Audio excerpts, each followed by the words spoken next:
Voilà, nous sommes dimanche 20 octobre. Mesdames et messieurs, bonsoir et bienvenue dans ce journal, l'unique de la soirée. C'est demain que s'ouvrira donc dans notre capitale, au Centre international de conférence, les travaux des États généraux de la décentralisation au Mali.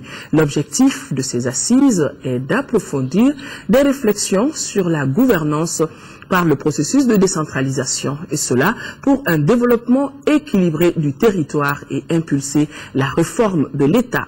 En prélude à cet événement, nous vous proposons un dossier consacré aux enjeux des États généraux de la décentralisation. Mohamed Ould Mamouni. Après plus de 10 ans de mise en œuvre, la décentralisation est aujourd'hui une réalité au Mali. Elle a permis d'enregistrer des acquis importants dans les domaines des services de base, à savoir l'éducation, la santé, l'eau potable, entre autres. Mais il faut aussi reconnaître que certaines difficultés demeurent. La mise en œuvre de la décentralisation a connu des écueils, liés notamment à la problématique de la gouvernance, mais aussi l'épineuse question du transfert des compétences et des ressources financières de l'État aux collectivités territoriales. Au centre des travaux des États généraux de la décentralisation, il y aura 3 enjeux majeurs. Des enjeux qui feront l'objet d'un groupe de travail sur plusieurs thématiques. Premier enjeu, le renforcement de la démocratie, la bonne gouvernance, la prévention et la gestion des conflits.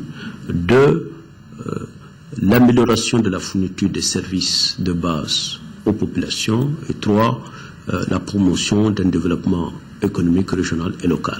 Chacun de ces enjeux fera l'objet d'un groupe de travail. Les États généraux de la décentralisation devront définir des orientations claires dans le but de faire évoluer l'organisation institutionnelle au Mali et la gouvernance. C'est pourquoi les uns et les autres fondent beaucoup d'espoir sur ces assises. Déjà, on a fait beaucoup de réclamations, nous avons fait des réserves, notamment sur la partante, sur les routes. Quand on voit la route Kaï-Kenyeba aujourd'hui, une route qu'on appelle une route d'or, 250 km, sillonnée par 4000, 5000, il faut faire 7 heures, 8 heures de temps ou 14 heures de temps sur cette route. C'est impensable. Je pense que les États généraux prochains vont penser au sud, notamment la région de Kaï, et particulièrement le cercle de Kenyeba. Nous allons demander à l'État encore de mettre les moyens pour former les acteurs de la décentralisation. Alors quand tu es dans la décentralisation, tu es un agent de développement. Un maire, c'est un agent de développement pur et simple.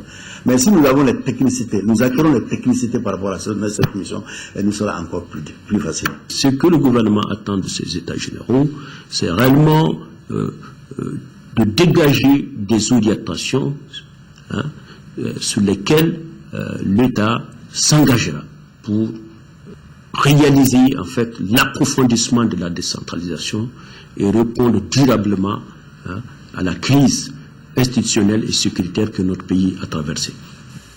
Les États généraux de la décentralisation vont permettre de poser les jalons des assises nationales sur le nord du Mali. C'est demain lundi que les travaux vont démarrer. Environ 600 participants sont attendus pour l'événement.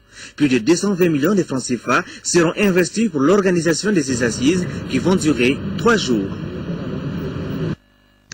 165 milliards de francs CFA, c'est le montant investi par l'Agence nationale des collectivités territoriales, et cela entre 2007 et nos jours. Dans le cadre de la décentralisation en marche depuis 11 ans dans notre pays, le transfert de compétences aux collectivités territoriales a débuté dans les secteurs de l'école, de la santé et de l'hydraulique. Si des acquis sont constatés, l'amélioration est possible, nous dit Moïse Traoré. Les jalons de la décentralisation ont été posés en 1992. Parmi les objectifs de la réforme, on peut citer l'instauration de conditions d'une libre administration des collectivités territoriales et la gestion démocratique et transparente des collectivités. Pour ce faire, l'outil financier de l'État est le Fonds national d'appui aux collectivités territoriales, FENAC, dont la gestion financière et comptable est confiée à l'Agence nationale d'investissement des collectivités territoriales, ANICT. De 2001 à ce jour, les collectivités territoriales ont mobilisé sur les ressources du Fonds national d'appui aux collectivités territoriales plus de 165 milliards de francs CFA. Les régions de Tombouctou, Gao et Kidal représentent 30 milliards, un peu plus de 30 milliards. La population est un critère assez important. On ne peut pas donner autant de ressources à une région qui a 50 collectivités, je le prends comme ça au hasard, et une région qui a 10 collectivités. Le Fonds national d'appui aux collectivités territoriales, FENAC, dispose de subventions de fonctionnement, d'investissement et d'équipement. Quand nous voyons qu'au-delà de nos partenaires au développement, dans le cadre du jumelage ou de la coopération décentralisée, nous n'avons pas d'autres partenaires que l'État, nous estimons réellement qu'on doit essayer quand même de faire en sorte que Bamako, capitale, Bamako, la vitrine, doit être un peu plus vue par la nécessité pour augmenter les dotations et en fonctionnement et en investissement et au niveau de la péréquation afin que nous puissions réellement faire beaucoup plus d'investissements dans la ville de Bamako. Si des acquis sont enregistrés dans les 3 cas de transfert que sont l'école, la santé et l'hydraulique, il subsiste quelques lacunes. Si on transfère les charges que les moyens ne suivent pas, naturellement les ressources humaines, quand on parle de transfert de moyens, ce n'est pas seulement les moyens matériels, c'est surtout les ressources humaines. Sans les ressources humaines, nous ne pouvons pas venir à rien. La santé, ils ont transféré la réalisation des ouvrages, mais pour l'instant, les fonds restent à leur niveau. Le recrutement des médecins pour les centres de santé pose toujours des problèmes, mais on n'arrive pas à s'entendre par rapport à ça, ce n'est pas définitivement acquis. Au niveau de l'hydraulique, en réalité, ils n'ont même pas décollé. En 2012, dans le budget de l'ANCT, nous avions prévu un montant de plus de 13 milliards 979 millions. Mais malheureusement, avec la suspension de l'aide extérieure, ce montant n'a pas été notifié aux collectivités territoriales. Les ressources ont connu une augmentation cette année, notamment avec le contrat d'appui à la consolidation de l'État du Mali signé avec l'Union européenne. Nous sommes à plus de 21 milliards au titre des ressources du FENAC et ces 21 milliards ont déjà été notifiés aux collectivités. Elles sont en train de les mobiliser. En attendant, l'État ne doit-il pas davantage garantir le Fonds national d'appui aux collectivités territoriales? Le directeur général des collectivités territoriales revient sur les attentes de l'État à l'issue de ces états généraux de la décentralisation. Il dresse aussi un bilan du processus de cette réforme majeure qui, selon lui, a permis des avancées significatives dans le développement local. Mais cependant, souligne-t-il, beaucoup reste à faire. Adama Sissouma est interrogé par Sidiki Dambélé. Le gouvernement a inscrit dans son agenda en première priorité, parmi les priorités, la tenue de ces états généraux pour faire en sorte que l'ensemble des forces vives de la nation malienne, assistées, accompagnées des partenaires techniques et financiers du Mali, de l'intérieur comme de l'extérieur, se réunissent pendant 3 jours, lundi, mardi, mercredi, pour voir l'état des lieux de la décentralisation, les diagnostics qui ont été faits avant, et approfondir ce diagnostic, voir quelles sont les pistes de solutions pour actualiser cette réforme et tenir compte des évolutions actuelles. Sans anticiper sur les débats de cette rencontre, est-ce qu'on peut dire aujourd'hui que cette réforme de la décentralisation est une réussite? Effectivement, c'est une question un peu difficile en tant que directeur des collectivités territoriales, mais ce qui est évident, il y a des acquis majeurs, mais aussi des faiblesses. Et c'est de cela qu'il s'agit de faire ce point. En termes d'acquis, je vous le rappelle, le Mali, c'est 761 collectivités territoriales, 703 communes, 49 cercles, 8 régions et le district de Bamako. Chacune de ces collectivités s'administre librement à son budget, et initie des programmes de développement et les exécute. L'État apporte des contributions. Il y a eu des compétences qui ont été transférées, des ressources aussi qui sont transférées, même s'il y a beaucoup à faire par rapport au transfert de ressources et en accompagnement de ces compétences. Il y a aussi les problèmes de renforcement des capacités. Il y a l'État qui a mis en place un centre de formation des collectivités territoriales, mais il reste beaucoup de choses encore à faire dans ce domaine, tout comme tout simplement la meilleure gestion, la bonne gouvernance dans ces collectivités territoriales. Alors, participants à ces états généraux? Bon, les participants, c'est, comme je le disais, l'ensemble des forces vives de la nation, toutes les composantes de la société malienne. Vous avez les institutions de la République, y compris bien sûr le département ministériel. Vous aviez les services centraux, c'est-à-dire les directions nationales par exemple. Vous aviez les représentants de l'État, les gouverneurs, les préfets. Vous aviez les représentants des collectivités territoriales, les présidents du conseil régional, les présidents du conseil de cercle. Tous sont invités, les pays occidentaux. Le premier ministre chef du gouvernement Oumar Tatamli est attendu demain lundi à Tombouctou pour le lancement de la rentrée scolaire. Il sera en compagnie de certains membres du gouvernement et de la représentante de l'UNICEF au Mali. En prélude donc à cette mission, notre équipe de reportage sur place dans la cité des 333 nous fait l'état des lieux de l'éducation post-crise. Tombouctou, Adama Djimde. Dans la cité des 333 saints, la crise n'a aucun moment entamé la détermination de ces tout petits pour l'école. Assis à même le sol, la soif d'apprendre se lit sur leur visage. Au niveau du secondaire, seuls 12% des élèves ont repris, encadrés par 8% du corps professoral. S'agissant du fondamental, 60% des enfants sont là, avec 52% d'enseignants. Ici, l'année a été sauvée grâce à ce qu'on appelait la solidarité intercap. Grâce à Dieu et la volonté des uns et des autres, on a pu quand même achever l'année dans la bonté et vraiment ça a été une réussite.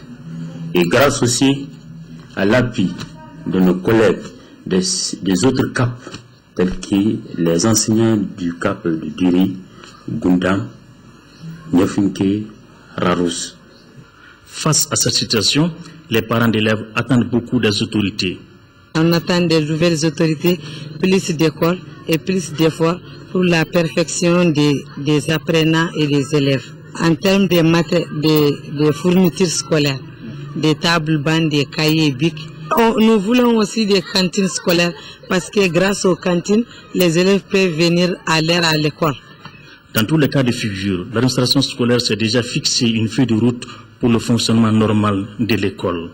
Après la sécurité, la priorité au niveau de l'académie d'enseignement de Tombouctou, c'est la présence des enseignants et des élèves dans nos écoles, autour desquelles toute la communauté éducative, c'est-à-dire les CGS, les partenaires, les collectivités, puissent prendre ensemble un travail pour pouvoir ramener la paix et la sécurité autour de l'école. Entre-temps, on attend encore les résultats des différents examens, DF, BAC, CAP et BT. À Tombouctou, certaines classes ont cédé suite aux fortes pluies, ce qui a obligé les responsables à envisager des solutions palliatoires à la limite de leurs maigres moyens. Du coup, des partenaires comme l'UNICEF ont intervenu in extremis. Concrètement, il y a 9 tentes qui ont été disponibilisées au niveau de l'Académie d'éducation, qui les a mises à la disposition de ces écoles pour que les enfants puissent recommencer les cours dans des conditions à peu près correctes. En 6e région, pour l'année précédente, les ordres d'enseignement technique professionnel et l'enseignement normal n'ont pas fonctionné suite aux événements. À Gao, le collectif des syndicats d'enseignants de la 7e région était hier samedi devant la presse. Objectif, informer l'opinion nationale et internationale des raisons du boycott de la rentrée scolaire 2013-2014 fixée au 17 octobre dernier. L'omission d'une frange importante d'enseignants sur la liste des bénéficiaires des 250 000 francs CFA proposés par l'État serait à la base de cette prise de position. Odrissa Kone depuis Gao. C'était le 17 octobre dernier, jour de la rentrée dans toutes les zones libérées dans le septentrion malien. Mais à Gao, la surprise fut grande car les enseignants ont brillé par leur absence ce jeudi matin dans tous les établissements de la région. Pour cause, près de 1200 enseignants ne figureraient pas sur la liste des bénéficiaires des mesures d'accompagnement que l'État donne à tous les travailleurs du Nord. Cet appui de 250 000 francs CFA permet le déplacement et l'installation de chaque travailleur. Dans la pratique, selon le collectif des syndicats d'enseignants, seulement 1563 sur 2757 ont bénéficié de cet appui. Les 250 000 francs que des agents de l'État qui sont à Gao, qui n'ont pas bougé de Gao, ont bénéficié ici à Gao. Par la même veine, on demande aux enseignants de l'éducation qui n'ont pas bougé que vous n'avez pas droit aux 250 000. Ce point de presse a permis de lever tout équivoque, mais aussi d'éclairer la lanterne des parents d'élèves invités pour la circonstance. Pour la rentrée scolaire, il n'y a pas un problème de sécurité, c'est un problème de sous, c'est un problème de droit que nous sommes en train de réclamer. À quand donc le bout du tunnel pour l'éducation dans la région de Gao qui a tant souffert? En attendant de résoudre cette équation, des milliers d'enfants prêts à reprendre le chemin de l'école resteront à la maison. Né en 1933 à Brazzaville, le nouveau médiateur de la République est titulaire d'un doctorat en sciences physiques obtenu en 1968 à Paris. Baba Akib Aïdara, c'est de lui qu'il s'agit, fait partie des tout premiers cadres nationaux ayant répondu à l'appel lancé par le président Modibo Keïta à tous les Maliens de l'extérieur à rejoindre ceux de l'intérieur pour participer à la construction nationale au lendemain de l'indépendance. Portrait signé Lamine Chekoura Koulibaly. Le premier grand chantier ouvert à l'indépendance est la réforme de l'enseignement de 1962.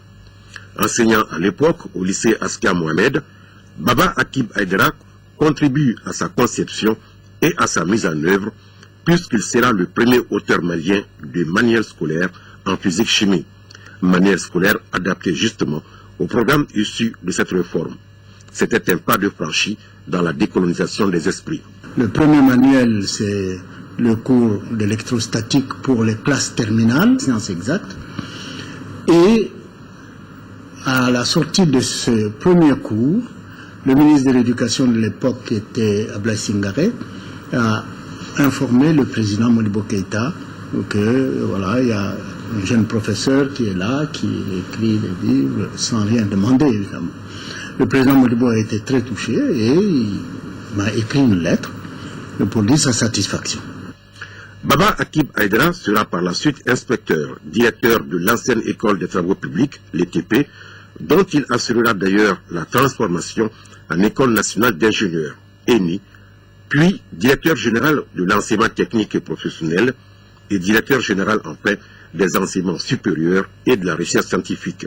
À partir de 1974, débute pour lui une longue carrière internationale passée pour l'essentiel à l'UNESCO, tant au siège de l'organisation que sur le terrain. Directeur du bureau régional pour l'éducation, le BREDA, basé à Dakar, coordonnateur régional de l'UNESCO pour l'Afrique, représentant du Mali au Conseil exécutif de l'UNESCO de 1993 à 1997. Baba Akib Aïdara est un homme politique. Il est membre de l'USRDA et à ce titre a été candidat à l'élection présidentielle de 1992, avant d'entrer dans le premier gouvernement de la Troisième République comme ministre d'État, ministre de l'Éducation nationale. Il est aujourd'hui le président du Conseil supérieur de l'éducation et au plan politique, président du comité des sages de son parti.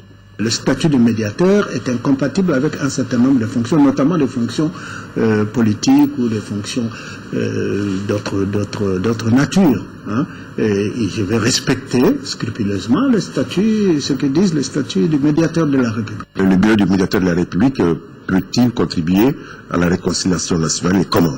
Comment on verra sur le terrain? Peut-il? Je pense que oui, puisque en 2011, il y a eu une loi qui a été adoptée par le gouvernement qui, en fait, élargit le champ des missions du médiateur pour permettre au médiateur, dans certaines circonstances, de participer à toute mission qui conduirait à la réconciliation, donc pour la paix, la consolidation de la paix sociale, etc. Lui qui fut délégué général pour le Nord auprès du chef de l'État, président du CTSP en 1991, dispose d'une riche expérience en médiation, engagée au cours des négociations entre les mouvements rebelles et le pouvoir central au début des années 90. Un acquis qu'il saura certainement mettre à profit dans un tout autre contexte. Enfin, le tout nouveau médiateur de la République est commandeur de l'Ordre national du Mali, commandeur de l'Ordre national du Sénégal et commandeur de l'Ordre national de la Guinée. Le ministre ministre du Développement rural et le ministre délégué en charge de l'élevage, de la pêche et de la sécurité alimentaire viennent de boucler une mission de prospection dans les zones de production de l'Office du Niger. À Nyono et à Djabali, les ministres ont visité des infrastructures et échangé avec les acteurs du secteur. Reportage Kandesila. L'Office du Niger est un espoir certain pour le Mali de demain. C'est le constat majeur qui ressort de la visite du ministre en charge du développement rural qui a sillonné durant ces 2 jours les différentes zones de production pour prospecter les innombrables potentialités que cet outil représente pour notre pays. L'Office du Niger est véritablement un géant du développement du Mali. On ne peut pas être futuriste pour notre développement sans se pencher sur les perspectives de développement de l'Office du Niger. Dans son périple, le ministre Bokari Tereta a d'abord visité le 2e bief du Fala de Molodo, qui constitue un réservoir important d'eau. Ensuite, le centre piscicole de Molodo. De la pisciculture à l'aviculture et de l'agriculture à l'élevage, l'Office du Niger égorge un réservoir énorme de potentialités. Témoignant le site du projet de développement de la filière lait de dromadaire visité à une 60aine de kilomètres de Nyono par la délégation. Grâce à l'appui du Royaume de Norvège, des dromadaires sont élevés ainsi que des gébus morts et peuls.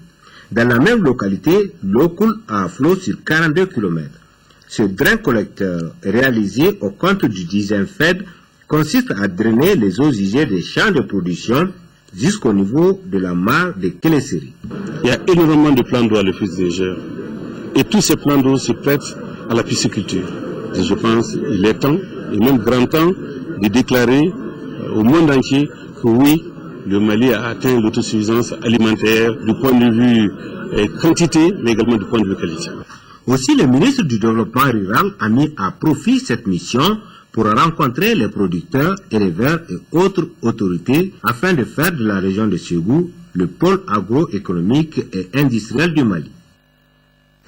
En 5e région, on connaît enfin le dernier bilan du naufrage de la pirogue survenu le 11 octobre dernier à Koumbi, dans la commune rurale de Kona.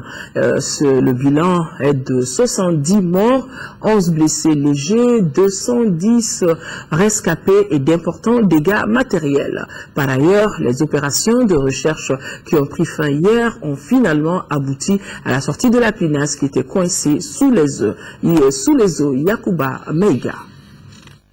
Personne n'aurait pensé à un tel bilan après le naufrage de la pirogue survenu le 11 octobre dernier sur le fleuve Niger au large de Koubi dans la commune rurale de Kona. 70 morts, 11 blessés légers, 210 rescapés et d'importants dégâts matériels. Voilà ce à quoi se résume le bilan de cette tragédie. Les opérations de recherche qui auront duré une semaine ont aussi abouti au repêchage ce vendredi des 10 derniers corps sans vie et la sortie le lendemain samedi de l'embarcation qui était coincée sous les eaux. Des résultats obtenus grâce à une mobilisation générale, mais aussi et surtout du patriotisme et de l'élan de solidarité dont les populations riveraines de Koubi et environnants ont fait montre. C'est le lieu vraiment de remercier l'ensemble de la population. D'ores et déjà, les autorités régionales, en commun accord avec les services de sécurité et les transporteurs fluviaux, ont arrêté un certain nombre de mesures pour éviter désormais que de telles tragédies se reproduisent. Entre autres, il s'agit de voir le nombre de passagers, de voir le poids des pinasses et aussi les signalisations qu'il faut. Concernant la situation des rescapés, une trentaine qui était restée sur le lieu de l'accident a été embarquée dans une pinasse ce samedi même vers leurs localités respectives. 19e édition du mois de la solidarité et de la lutte contre l'exclusion, le gouvernement fait un geste aux déplacés des régions du Nord vivant à Sikasso. Il vient de recevoir une importante quantité de vivres. Compte rendu Sekou Konaté. 150 tonnes de maïs, 1500 bidons d'huile et 15 tonnes de sucre, c'est le geste que le gouvernement du Mali, à travers le département en charge du travail et des affaires sociales et humanitaires, vient de faire en direction de la région de Sikasso. Un don destiné aux populations déplacées des régions nord. Une initiative qui s'inscrit dans la droite ligne des activités de la 19e édition du mois de la solidarité et de la lutte contre l'exclusion. Et les bénéficiaires recevant ce don, composé de 100 kg de maïs, bidons d'huile et du sucre pour chaque ménage, de saluer l'assistance constante des autorités à tous les niveaux. Et l'autorité régionale, par le Conseil aux affaires économiques et financières du gouverneur de Sikasso, Flaché Sanogo, de renouveler aux différents ménages que le Mali ne cessera à aucun moment de venir en aide à ses fils où qu'ils se trouvent, surtout en cette période dédiée à la solidarité. À signaler que la commune urbaine de Sikasso compte de nos jours 425 ménages déplacés. L'ONG Action contre la faim a organisé vendredi une journée de sensibilisation de lavage des mains au savon. L'ONG a aussi saisi l'occasion pour lancer les activités de son projet intégré de lutte contre la mortalité infantile en milieu urbain. La cérémonie s'est déroulée au groupe scolaire de Banankabougou en commune 6 du district de Bamako. Sokona Kamisoko, compte rendu. Se laver les mains au savon à des moments critiques, comme au sortir des toilettes, avant de manger ou de donner à manger, voilà des messages véhiculés par des enfants lors de cette journée consacrée à la journée mondiale de lavage des mains au savon. Pour les initiateurs, le respect de cette pratique d'hygiène permet de réduire considérablement les maladies diarrhéiques qui sont considérées comme l'une des causes de la mortalité infantile. C'est pourquoi l'ONG Action contre la faim ACF a saisi l'occasion pour lancer les activités de son projet, dénommé Projet intégré de lutte contre la mortalité infantile en milieu urbain. Nous avons choisi une école parce que le projet que nous sommes en train de mettre en œuvre actuellement s'appelle Projet intégré de lutte contre la mortalité infantile en milieu urbain. Et si vous voyez le lien entre la malnutrition et le lavage des mains, si vous prenez les causes de la malnutrition et quand même les infections, les maladies liées à la diarrhée sont quand même principalement les causes réelles de la malnutrition. Le projet est cofinancé à hauteur de 500 millions de francs CFA pour une durée de 3 ans. Dans les jours à venir, ACF entend créer des clubs d'hygiène à travers 10 écoles des communes 4 et 6. La journée a pris fin par la remise des cadeaux aux enfants.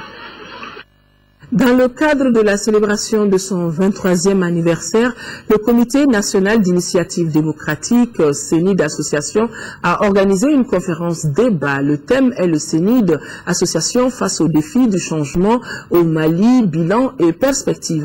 Pour les initiateurs, cette rencontre constitue un cadre approprié pour informer et échanger sur les questions relatives au changement dans notre pays. Moussa Fane. 18 octobre 1990, 18 octobre 2013, le CENID Association a 23 ans. Pour célébrer cet anniversaire, les responsables de l'association ont initié une conférence de débat sur un thème qui colle à l'actualité. Le CENID Association face aux défis du changement au Mali, bilan et perspective. À chaque changement de régime, le peuple réclame le changement. Mais malheureusement, l'aspiration du peuple n'a jamais été satisfaite. Le seul message que je peux envoyer au peuple malien, c'est de rester vigilant. Pour les organisateurs, le CENID Association étant un des acteurs de la démocratie ne peut rester indifférent à la situation actuelle du pays. La célébration de ce 23e anniversaire est donc une opportunité pour les organisateurs d'échanger sur les sujets d'actualité. Nous pensons que la situation actuelle comme celle d'hier interpelle et continue d'interpeller les partis politiques jusqu'à ce qu'ils jouent réellement leur rôle. Parce que les partis politiques sont des phares qui doivent informer, sensibiliser, mobiliser les populations dans le sens de l'intérêt collectif. S'ils n'y arrivent pas, ils ont failli. C'est une lutte de longue haleine, la lutte pour la liberté, pour la dignité, pour le respect de soi, pour l'avenir de ses enfants. Les initiateurs ont également invité la population malienne à plus de patriotisme et plus du respect au bien public. La Ziara 2013 dans Sardine internationale a pris fin en début d'après-midi à Tamani. Tamani, c'est en 4e région.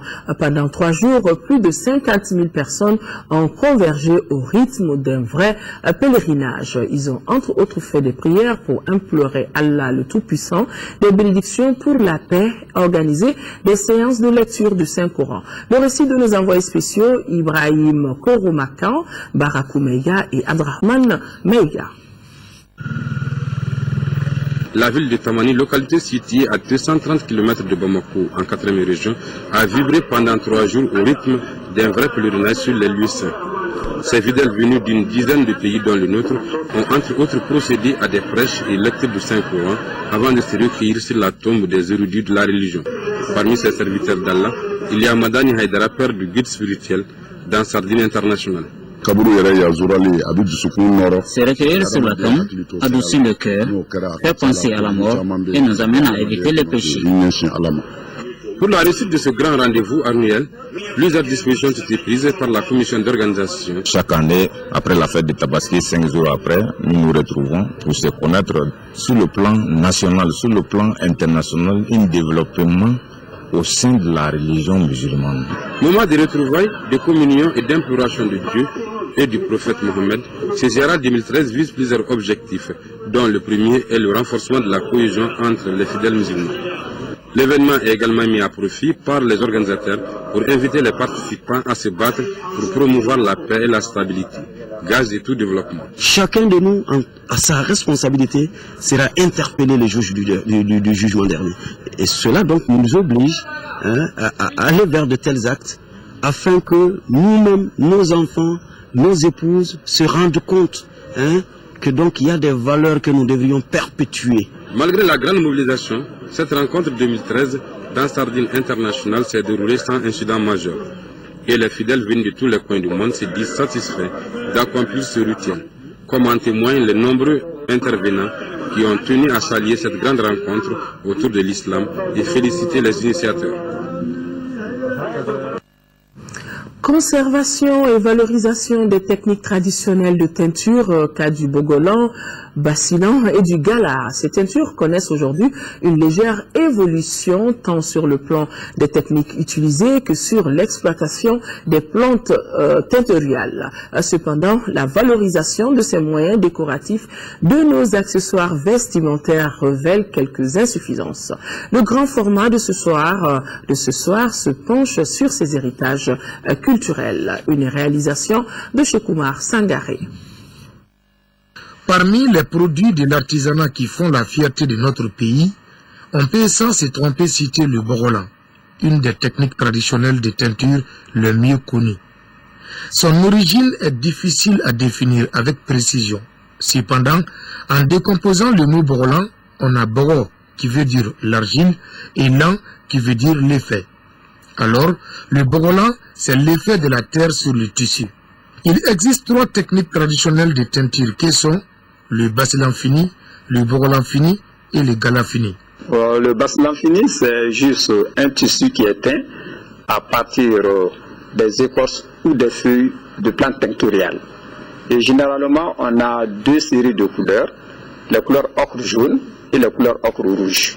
Lorsque l'argile touche le bassilan, ça devient immédiatement borolan. Et enfin, on a le gala fini, c'est un tissu teint à partir d'une plante qui s'appelle le gala. Ces tissus étaient utilisés en fonction de leur couleur et des couches sociales. La couleur ocre jaune et les nuances sont couramment utilisées par la population, surtout les paysans. Et la couleur ocre rouge est couramment utilisée par les détenteurs de savoir, tels que les chasseurs, les guérisseurs. Autrefois, il existait 2 genres de borolan. Le borolan noir et blanc appelé dans le jargon borolan négatif et le borolan avec un fond coloré ou borolan positif. Pourtant, les plantes teinturiales nous donnent les 3 couleurs de base, qui sont le jaune obtenu à partir du galama, le rouge donné par le pécou et le bleu à base du gala. À cela s'ajoute du noir de l'argile et du blanc qu'on a à partir du savon. Pour un peintre aguerri, cela constitue un arsenal de mélange pour obtenir les différentes couleurs et leurs nuances. Il y a eu l'innovation non seulement sur les techniques de fabrication, il y a eu également l'innovation sur les couleurs, c'est-à-dire la recherche d'autres couleurs qui n'existaient pas auparavant. Au centre Domo de Ségou, un système de récupération des matériels utilisés est mis sur place au nom du respect de l'environnement. On a les tissus décorés avec l'argile sont lavés. Après le lavage, l'eau pénètre dans un bassin. Et en entrant dans le bassin, l'argile se dépose au fond du bassin et l'eau surmonte. Et cette eau est déversée dans un second bassin sur le sable, sur le charbon, qui fait filtrer l'eau. Et après, l'eau filtrée vient dans un autre grand bassin et de là, on utilise cette eau pour arroser les plantes qui se trouvent sur les sites. On a une partie de cette eau qui va dans un petit étang. Et dans ce petit étang, nous sommes en train d'élever du poisson, de faire la pisciculture. Aujourd'hui, le Bogolan est prisé en dehors du Mali. Malheureusement, sa sollicitation dans notre propre pays nous laisse sur notre faim. Conséquence, les créateurs changent de cap. Autrefois, le Bogolan, le Basilan et le Gala étaient utilisés pour décorer les accessoires vestimentaires. Bon, maintenant, au niveau du Ndomo, on utilise en quelque sorte ces techniques pour faire des accessoires de décoration. Et cela ne fait pas partie de nos valeurs culturelles. Donc c'est surtout les Occidentaux qui utilisent beaucoup d'accessoires d'intérieur. Le Bogolan, le Basilan et les Galafuni semblent être victimes de la mondialisation du marché du textile et surtout du désintéressement du Malien à une partie de ses valeurs culturelles, toutes choses qui interpellent chacun à son niveau. Voilà, c'est donc tout pour ce journal. Merci de l'avoir suivi. L'information continue sur notre site www.ortm.ml.